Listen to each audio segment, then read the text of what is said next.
ओम नमः शिवाय जय महाकाल ମୁଁ ଜ୍ୟୋତିର୍ବିଦ ଶ୍ରୀରାଜ ରଞ୍ଜନ ନାୟକ ଆପଣ ମୋର ୟୁଟ୍ୟୁବ୍ ଚ୍ୟାନେଲରେ ସ୍ୱାଗତ କରୁଛି। ଆଜି ଆମେ ବିଚାର କରିବା ମଙ୍ଗଳଙ୍କର ମେଷ ରାଶି ସ୍ଥିତ ଗୋଚର, ଯାହାକି ଜୁନ୍ 1 ତାରିଖରୁ ଜୁଲାଇ 12 ତାରିଖ ମଧ୍ୟରେ ଏହା ଗୋଚର ରହିବ। ତତ୍ ସହିତ ଶନିଙ୍କର ବକ୍ରତ୍ୱ ସ୍ଥିତି ଏବଂ ରାହୁଙ୍କର ମୀନ ରାଶିସ୍ଥ ସ୍ଥିତି ସମସ୍ତ ରାଶିମାନଙ୍କ ପାଇଁ କିପରି ପ୍ରକାର ଫଳ ଆଣିଦେବ ତା ବିଷୟରେ ଆଲୋଚନା କରିବା। ସମସ୍ତ ଦର୍ଶକମାନଙ୍କୁ କହିଦେଉଛି କି ଏହା ମୋର ଚନ୍ଦ୍ର ରାଶି ଜନିତ ମାନେ ଫଳାଦେଶ। ଏହାକୁ ଲଗ୍ନ ରାଶି, ସୂର୍ଯ୍ୟ ରାଶି କିମ୍ବା ନାମାକ୍ଷର ରାଶି ସହିତ ଦେଖନ୍ତୁ ନାହିଁ, ଚନ୍ଦ୍ର ରାଶି ସହିତ ଦେଖନ୍ତୁ। ପ୍ରଥମେ ଆମେ ମେଷ ରାଶି ବିଷୟରେ ଆଲୋଚନା କରିବା। ପ୍ରଥମେ ମଙ୍ଗଳ ଏଠି ଏହାର ଲଗ୍ନାଧିପତି ମଙ୍ଗଳ ଲଗ୍ନ ସ୍ଥାନରେ ଆସନ୍ତି। ଏହା ଶାରୀରିକ ସୁସ୍ଥତା ପାଇଁ ବହୁତ ଭଲ, ପରନ୍ତୁ ମଙ୍ଗଳ ଏଠାରେ ଶନିଙ୍କର ନିଚସ୍ଥ ଦୃଷ୍ଟିରେ ଅଛନ୍ତି। ଶନି ଏଠାରେ ବକ୍ରି ଅଛନ୍ତି ଏବଂ ଶନିଙ୍କର ନିଚ ଦୃଷ୍ଟିରେ ମଙ୍ଗଳ ଅଛନ୍ତି, ଯଦ୍ୱାରା ଏହା ଅତିରିକ୍ତ ଗୁସ୍ସା ଆଣିବ, ଆଙ୍ଗର ବହୁତ ବଢ଼େଇ ରହିବ, ଟିକେ ଟିକେ କଥା ରାଗିଯିବା, ରକ୍ତପିତ୍ତ ଜନିତ ସମସ୍ୟା, ମାନେ କହନ୍ତି ହାଇପର ଆଙ୍ଗର ଯେଉଁଟା କହନ୍ତି, ଅତିରିକ୍ତ କ୍ରୋଧ ବଢ଼ିଯିବା, ଟିକେ ଟିକେ କଥାରେ ବହୁତ କ୍ରୋଧ ଆସିବା, ଆଉ ମୁଣ୍ଡରେ କିଛି ଆଘାତ ଲାଗିବାର ଯୋଗ ଅଛି ଏବଂ ମାଇଣ୍ଡ ସବୁ ଫ୍ରଷ୍ଟ୍ରେସନ୍ ଟାଇପ୍ର ରହିବ। କିଛି ଡିଜାୟାର ଫୁଲଫିଲମେଣ୍ଟ ନହେଲେ ମନ ଭିତରେ ଯେଉଁ କ୍ରୋଧଟା ଆସେ, ଯେଉଁ ବେଚେନି ଟାଇପ୍ର ଫିଲିଙ୍ଗସ୍ ଆସେ, ଏଇ ଟାଇପ୍ର ଜିନିଷ ଏଇ ଗୋଚର ମଧ୍ୟରେ ଅନୁଭୂତ ହେବ ଏବଂ ଏହା ଅତିରିକ୍ତ ରାଗ, ଫ୍ରଷ୍ଟ୍ରେସନ୍, ଆଙ୍ଗର ସବୁ ବଢ଼େଇକି ରଖିବ। କାହିଁକିନା ଶନିଙ୍କର ନିଜ ଦୃଷ୍ଟି ମଙ୍ଗଳ ଉପରୁ ଆସୁଥିବା କାରଣରୁ ଏହାକୁ ଅଙ୍ଗାରକ ଯୋଗ କୁହାଯାଏ। ଏବଂ ଶନି ମଙ୍ଗଳ ଏହା କ୍ଷୀଣ କର୍ତ୍ତରୀରେ ଦ୍ୱାଦଶ ସ୍ଥାନକୁ ପୀଡ଼ିତ କରୁଛନ୍ତି ଏବଂ ରାହୁ ଅଲରେଡ଼ି ଏଠାରେ ସ୍ଥିତ ହୋଇକି ଅଛନ୍ତି। ସେଥିପାଇଁ ଏଇ ଯେଉଁ ସ୍ଥିତିଟା କୌଣସି ବିବାଦ କିମ୍ବା କୌଣସି ଲିଟିଗେସନ୍ ପାଇଁ ଉତ୍ତମ ସ୍ଥିତି ନୁହଁ। ଯଦି ଆପଣ କୌଣସି ପ୍ରକାର ବିବାଦରେ ଫସିଛନ୍ତି ତାହେଲେ ଏହା ଆପଣଙ୍କ ସମୟ ଆପଣଙ୍କ ପାଇଁ ଭଲ ଯିବ ନାହିଁ। ଏଥିରେ ଆପଣ ନିଜେ ବ୍ଲେମ୍ ହେବେ, ସମସ୍ତେ ଆପଣଙ୍କୁ ଦୋଷ ଦେବେ। ସେଥିପାଇଁ ଉକ୍ତ ସମୟ ମଧ୍ୟରେ କାହା ସହିତ ବିବାଦ, ଝଗଡ଼ା, କଳହ କରନ୍ତୁ ନାହିଁ। କାହିଁକିନା ଏଠି ଶନିଙ୍କର ତୃତୀୟ ନିଚ ଦୃଷ୍ଟି ମଙ୍ଗଳ ଉପରୁ ଆସିବା କାରଣରୁ ଆପଣଙ୍କ ଦ୍ୱାରା ବିବାଦ କିଛି କରେଇବ, ଆପଣଙ୍କୁ କ୍ରୋଧ ଦେବ, ଆପଣଙ୍କ ସର୍ଟ ଟେମ୍ପର ଆପଣ କରେଇବ। ଆଉ ଏଠି ମଙ୍ଗଳଙ୍କର ନିଚ ଦୃଷ୍ଟି ଆସୁଛି ଚତୁର୍ଥ ସ୍ଥାନ ଉପରେ, ସୁଖ ସ୍ଥାନ ଉପରେ। ସେଥିପାଇଁ ଗାଡ଼ି ଘୋଡ଼ା ବାହନରେ ବହୁତ କ୍ଷତିର ସୂଚନା। ଆପଣ ଦେଖି ଗାଡ଼ି ଚଲାନ୍ତୁ, କାହିଁକିନା ଏଠି ଆକ୍ସିଡେଣ୍ଟ ହେବାର ବହୁତ ଯୋଗ ଅଛି। ଏବଂ ଯେହେତୁ ଚତୁର୍ଥ ସ୍ଥାନ ପରିବାର ସ୍ଥାନ ଏବଂ ରାହୁଙ୍କର ଦୃଷ୍ଟି ବି ଆସୁଛି ଚତୁର୍ଥ ସ୍ଥାନକୁ, ଆପଣ ପରିବାର ମଧ୍ୟରେ କୌଣସି ପ୍ରକାର ଅଶାନ୍ତି, ଝଗଡ଼ା, କଳହ ହୋଇପାରେ, ଯେଉଁଥିରେ ଆପଣ ମାତା ଆପଣଙ୍କ ଉପରେ ଅଶାନ୍ତି ହୋଇପାରନ୍ତି, ମାତାଙ୍କ ସହିତ ବୈଚାରିକ ମତଭେଦ ହୋଇପାରେ ଏବଂ କୌଣସି ଯଦି ପ୍ରକାର ଲ୍ୟାଣ୍ଡ କିଣୁଛନ୍ତି ତାହେଲେ ଏହା ଆପଣଙ୍କ ପାଇଁ ଅଶୁଭ। ଏଇ ଟାଇମ୍ରେ ଅଶୁଭ ଆପଣ ହୋଇପାରେ।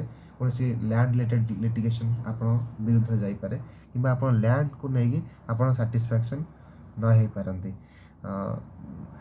ବିଶେଷ କରି ଆପଣ ପାରିବାରିକ ସୁଖ ଏଠାରେ ହାନି ହେଉଛି, କାରଣ ମଙ୍ଗଳଙ୍କର ଚତୁର୍ଥ ଦୃଷ୍ଟି, ନିଚ ଦୃଷ୍ଟି ଏବଂ ରାହୁଙ୍କର ଏଠି ଅଷ୍ଟମାଧିପତି ମଧ୍ୟ ମଙ୍ଗଳଙ୍କର ଚତୁର୍ଥ ନିଚ ଦୃଷ୍ଟି ଆସିବା କାରଣରୁ ବାହନରୁ, ଗାଡ଼ି ଘୋଡ଼ା ଟ୍ରାଭେଲିଂରୁ ବହୁତ କ୍ଷତି ଦେଖାଉଛି। ବାହନରୁ କ୍ଷତି ହେଉଛି। ଯଦି ଆପଣ ଏଇ ଟାଇମ୍ ଭିତରେ କୌଣସି ପ୍ରକାର ଭେହିକିଲ୍ କିଣିବାକୁ ଚାହୁଁଛନ୍ତି ତାହେଲେ ଏଇ ସମୟ ମଧ୍ୟରେ ଜୁଲାଇ 12 ତାରିଖ ପର୍ଯ୍ୟନ୍ତ ଆପଣ ମାନେ ପୋଷ୍ଟପୋନ୍ କରିଦିଅନ୍ତୁ, ତ ଭଲ ହେବ ଆପଣ ପାଇଁ। ଆଉ ରାହୁଙ୍କର ପଞ୍ଚମ ଦୃଷ୍ଟି ଆସୁଛି ଚତୁର୍ଥ ସ୍ଥାନରେ। ସେଥିପାଇଁ ଆପଣଙ୍କୁ ଲୋକମାନେ ଭୁଲ ବୁଝିବେ, କାରଣ ଫୋର୍ଥ ହାଉସ୍ ହେଉଛି ଆମ ପବ୍ଲିକ୍। ଯେହେତୁ ଦୁଇଟା ମଙ୍ଗଳ ଆଉ ରାହୁଙ୍କର ଦୃଷ୍ଟି ଆସୁଛି ଚତୁର୍ଥ ସ୍ଥାନ ଉପରକୁ, ସେ ପବ୍ଲିକ୍ ଆପଣଙ୍କୁ କିଛି ଭୁଲ ବୁଝିପାରନ୍ତି। ସେଥିପାଇଁ ଆପଣ ଏହି ସମୟ ମଧ୍ୟରେ ନିଜ ଗୁସ୍ସାକୁ, ନିଜ କ୍ରୋଧକୁ ନିୟନ୍ତ୍ରଣ କରି ରଖିବା ଆପଣଙ୍କ ପାଇଁ ବେଷ୍ଟ ହେବ। ଆଉ ମଙ୍ଗଳଙ୍କର ସପ୍ତମ ଦୃଷ୍ଟି ଆସୁଛି ବିବାହ ସ୍ଥାନ ଉପରକୁ, ଯେଉଁଟା ସପ୍ତମ ସ୍ଥାନ ଉପରକୁ, ଏବଂ ଅଷ୍ଟମ ଦୃଷ୍ଟି ଆସୁଛି ଅଷ୍ଟମ ସ୍ଥାନ ଉପରକୁ। ସେମ୍ କଥା କହିଲି, କୌଣସି ପୈତୃକ ସମ୍ପତ୍ତି ବିବାଦ ହୋଇପାରେ, କାରଣ ଶନିଙ୍କର ଦଶମ ଦୃଷ୍ଟି ମଧ୍ୟ ଅଷ୍ଟମ ସ୍ଥାନରେ ଅଛି। ପୈତୃକ ସମ୍ପତ୍ତିକୁ ନେଇ ବିବାଦ ହୋଇପାରେ, ଆଉ ଯେଉଁଟାକି ଆପଣ ଫେଭରରେ ନ ଯାଇପାରେ। ଆଉ ମଙ୍ଗଳଙ୍କର ସପ୍ତମ ଦୃଷ୍ଟି ବିବାହ ସ୍ଥାନ ଆସୁଛି, ଆପଣ ବୈବାହିକ ଜୀବନରେ ଆପଣଙ୍କୁ ଅଶାନ୍ତି, ଝଗଡ଼ା, ମତ ପାର୍ଥକ୍ୟ ଦେଖାଦେବ। ଓଭରାଲି ଜିନିଷ ଏଇଆ କି ଆପଣଙ୍କୁ ସଜେସନ୍ ଏଇଆ ଦେବି କି ଏହି ସମୟ ମଧ୍ୟରେ କୌଣସି ପ୍ରକାର ଲିଟିଗେସନ୍ କେସ୍ରେ ଯାଆନ୍ତୁ ନାହିଁ। ପାଦରେ କୌଣସି ଆଘାତ ଲାଗିବାର ଯୋଗ ଅଛି। ଦୂର ଯାତ୍ରା ଯଦି କେଉଁଠି କରୁଛନ୍ତି ଆପଣ ହୁସିଆର ରୁହନ୍ତୁ, କାହିଁକିନା ଏଠି ଶନି ମଙ୍ଗଳଙ୍କର କ୍ଷୀଣ କର୍ତ୍ତରୀ ଅଛି। ଆଉ କାହିଁକିନା ଶନିଙ୍କର ବକ୍ରତ୍ୱ ଅବସ୍ଥା ହୋଇଯିବା କାରଣରୁ ଏଠି କର୍ତ୍ତରୀ କ୍ଷୀଣ ହୋଇଯାଉଛି, ପରନ୍ତୁ ଏ କର୍ତ୍ତରୀ ରାହୁ ଯେହେତୁ ଦ୍ୱାଦଶ ସ୍ଥାନରେ ଅଛନ୍ତି, ଆପଣଙ୍କ ମସ୍ତିଷ୍କକୁ ବହୁତ ବିକୃତି କରାଇବ, ଭଟକିଲା ଭଳିଆ ସିଚୁଏସନ୍ ଆସିବ। ଏବଂ ଦୂରଯାତ୍ରା ଏହି ସମୟ ମଧ୍ୟରେ ବର୍ଜନ କରନ୍ତୁ, ଯାହା ବି ଆପଣଙ୍କ ପାଇଁ ଫେଭରରେ ଯିବ, ନହେଲେ ଆପଣଙ୍କ ପାଇଁ ଏହା ଭଲ ହେବ ନାହିଁ। ଏବଂ ରାହୁଙ୍କର ମଧ୍ୟ ନବମ ଦୃଷ୍ଟି ଆସୁଛି ଅଷ୍ଟମ ସ୍ଥାନ। ରାହୁଙ୍କର ନବମ ଦୃଷ୍ଟି ମଧ୍ୟ ଆସୁଛି ଅଷ୍ଟମ ସ୍ଥାନ ଉପରେ। ଏଠି ଆପଣ ଅଷ୍ଟମ ସ୍ଥାନ ବହୁତ ପୀଡ଼ିତ, ମଙ୍ଗଳଙ୍କ ଦ୍ୱାରା, ରାହୁ ଦ୍ୱାରା, ଶନି ଦ୍ୱାରା। ଆପଣ କୌଣସି ସିକ୍ରେଟ୍ ଜିନିଷ ଯଦି ଅଛି, ଏଇ ସମୟ ମଧ୍ୟରେ ଆପଣଙ୍କର ପବ୍ଲିଶ ହେଇଯିବ।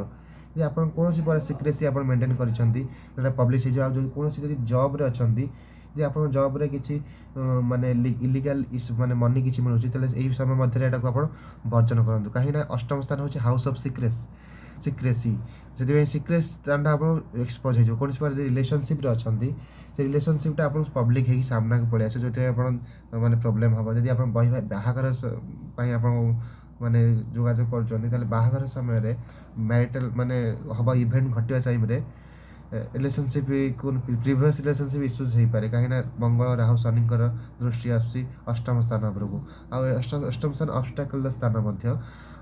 କିଛି ଲାଇଫ୍ରେ ବହୁତ ଗୁଡ଼ିଏ ଅବଷ୍ଟାକଲ୍ ଆସିବ, ଯେଉଁଥିରେ ଆପଣ ବହୁତ ମାନେ ନିଜ ଭିତରୁ ଭାଙ୍ଗି ପାରିଲା ସିଚୁଏସନ୍ ହେବ। ତେବେ ମଙ୍ଗଳଙ୍କର ସ୍ଥିତି ଭଲ ନୁହଁ। ମଙ୍ଗଳ ରାହୁ ଶନିଙ୍କର ଦୃଷ୍ଟି ଅଷ୍ଟମ ସ୍ଥାନ ଉପରେ ଆସିବା କାରଣରୁ ଏ ସ୍ଥିତି ଭଲ ନୁହଁ। ବିଶେଷ କରି ସବୁଠୁ ବଡ଼ ପଏଣ୍ଟ ହେଉଛି ଆପଣ ଗାଡ଼ି ଘୋଡ଼ା ଚଲାଇଲା ବେଳେ ବହୁତ ହୁସିଆର ରୁହନ୍ତୁ, କାରଣ ଟ୍ରାଭେଲିଂ ପାଇଁ ବହୁତ ଖରାପ ଦେଖାଉଛି। ଯଦି ଆପଣଙ୍କର ପେଟ ପ୍ରୋବ୍ଲେମ୍ କିଛି ଅଛି, ଏଇଟା ଆପଣ ପେରିଷ୍ଟେଲିକ୍ ମୁଭମେଣ୍ଟ ଯେଉଁଟା କହନ୍ତି, ଡାଇଜେସନ୍ ଆଉ ପେରିଷ୍ଟେଲିକ୍ ମୁଭମେଣ୍ଟରେ ଇସ୍ୟୁସ୍ ହେଇପାରେ ଏହି ସମୟ ଭିତରେ। ଆଉ ଅଣ୍ଟାର ନିଚଲା ହିସ୍ସା ଯେଉଁଟା ଆଫେକ୍ଟେଡ୍ ହେଇପାରେ, ଯେଉଁଟା ବ୍ୟାକ୍ ମାନେ ଅଣ୍ଟାର ନିଚଲା ହିସ୍ସା ଆଫେକ୍ଟେଡ୍ ହେଇପାରେ।